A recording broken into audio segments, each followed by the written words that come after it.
Zamanı qeyd olundu ki, QHT-lərin dövlət tərəfindən maliyyələşdirilməsi sayəsində vahid rəqəmsal ekosistem formalaşacaq. Yaxın vaxtlarda bu sistemin əsasnaməsinin də qəbul edilməsi gözlənilir. Bu sistemlə qeydiyyata dair bildirişlər üzrə kağız sənəd dövriyyəsinin aradan qalxmasına təkan verəcək.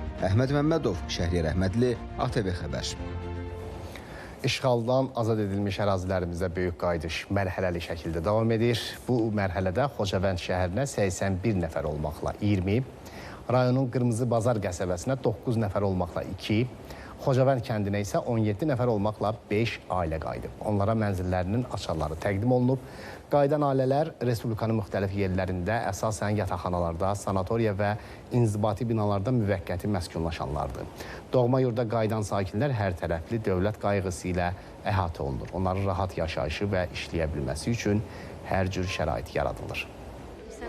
Bizim kənddə yeganə bir dənə ev qalmış, o da bizim evdir. Həmən evimizi qəşəng remont eləyiblər, gəlib baxmışıq, eşit qızım, bir oğlum. İndi nəvələrim var, Allaha şükür onun bir dənə nəticəm var.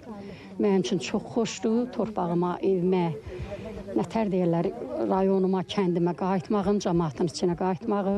35 ildir mən bu rayondan, yəni öz kəndimizdən uzaq düşmüşəm, uzaq yaşamışam. Dövlətimizə, hökumətimizə, prezidentimizə təşəkkür edirəm, xalqımıza. Öz torpağına qaytardı. Xalqımıza bu gözəlliyi verdi. Mən 35 ildən sonra evləndiyim günü öz evimə gedirəm. Buranın gözəl havası, gözəl təbiəti, burada gözəl insanlar var, gözəl yaşayış var. Həqiqətən, insan elə burada ancaq yaşamaq istəyir. İndi inşallah Allah nə qədər ömür verib burada yaşayarıq.